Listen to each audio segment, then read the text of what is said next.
Hello, hello, hello.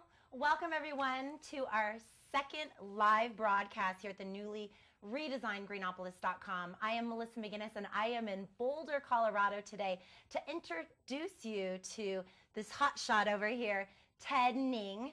Ted is about to start his new TV show here with us at Greenopolis.com. It's going to be the latest from LOHAS with Ted Ning. We're so excited to have him here today.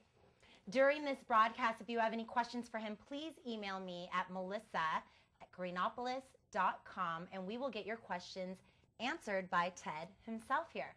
So let's get started. Thank you so much for being here today, Ted. Thank you very much. It's a pleasure being here. It's almost snowing out here in Boulder, Colorado, so I know it was kind of a trek getting here, maybe not really, but this is Ted's new set for his new television show. We're so excited to show it to you today. So how are you? I'm good. Great. I'm doing great. Good. Very, very good. So we have some questions for you. How long have you been living here in Boulder, Colorado? Well, I've been in Colorado all my life. I went to the university here, and then I grew up in a nearby mountain town, so I've been in Colorado for a long time. And then in Boulder, almost 20 years.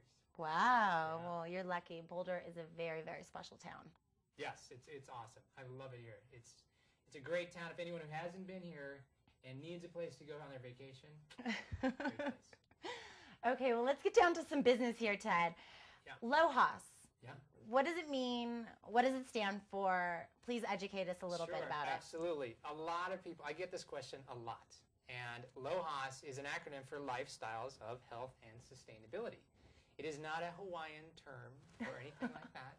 It is actually something of a identification of a psychographic of a type of person who wants to buy products and services that are in line with their personal values, hence the LOHASian or LOHAS consumer. And LOHAS really also talks about this, this type of consumer in a sense that really gives people an identification of, oh, that's me. Oh, that's kind of who I am. And what it is basically in the utopic life of this person. Perhaps they wake up in the morning, they do a meditation, or they do yoga, and then they get in their hybrid vehicle and go to their workplace and listen to public radio, and then do some recycling at their office, bring their lunch to work, go home, shop at a grocery store that provides organic food, and then park in a green-built home powered by wind and solar and do some community service on the weekend, or maybe go on a vacation to an eco-resort. So it's a lifestyle, it sounds like. It's not like I can't join the group by being hazed through like a sorority or something. It's something that you adopt by your actions. Is that correct? There is no hazing process. Okay, you said I had to carry a rock in my pocket for like a week. I wasn't sure if that was true. No, but it's a type of belief. It's a concept that people really want to aspire to be a better person and be a better part of their community. A lot of these people who are considered LOHASian people or LOHAS consumers are people who have an affinity towards the world as being a larger place that they're a part of. They don't look at things in terms of like, this is all me and this is mine because I deserve it. They want to go out and really take their beliefs and their experiences and educate others about it as well. Mm-hmm. So it's really something that a lot of people aspire to in every different way they can. Now, it doesn't always work that they can do all of that, but they want to do what they can.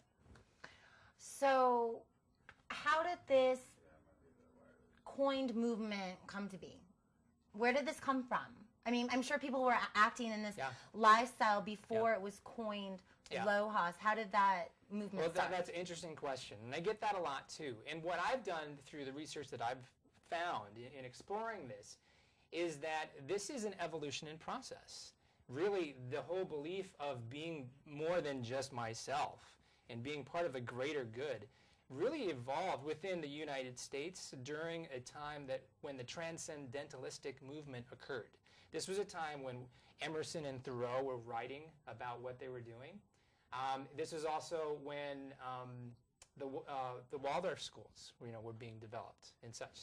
So this is a type of belief that initially was going in terms of focusing on nature as a reflection of spirit from outside and reflecting that spirit from within outside. So then from that process came about this idea of conservation. And John Muir, who took this belief and really kind of created the parks that we all love now, Yellowstone, Yosemite, Grand Canyon, all those. And then in the 50s, Rachel Carson, 50s and 60s, Rachel Carson really contributed to the fact of this awareness that DDT was really detrimental to people, and a lot of industries were using this just as a general pesticide, and no one knew how harmful it was, and it was really causing a lot of cancer. So you had that, you had the Love Canal incident occur, and the development of the EPA. So with all of these things that were happening on that side, there was also this awareness that was occurring within the 60s that happened. So that was really the Renaissance time of the United States. So the counterculture happened, and everybody was out there doing their thing, their piece and all that, and experimenting with all kinds of things. Music, drugs, and expression. And one of the really interesting things at that time was this was the first time that people were experimenting with Eastern religions. And this was the first time in Western society, or within the U.S. society, that the priest was taken out of the equation, so that there was a direct connection between spirit and self at that time. So with all of these things happening at that time, and having this historical movement from the transcendentalistic times, all have kind of culminated to this period of awareness, and also the abilities of technology have also evolved, and communication. I mean, the fact that we're doing this right now, it's amazing. So you see all these things happening, and it's really evolved to now what is called the LOHAS consumer. And it's fantastic. Everyone who has a successful business that is a LOHAS business that we all know of, Whole Foods or Hain Celestial or these larger companies, all were derived from people who were really part of the counterculture movement. All of the founders were from that time. So there's a part of that that really has profound impact on our society. That's great. Well, it sounds like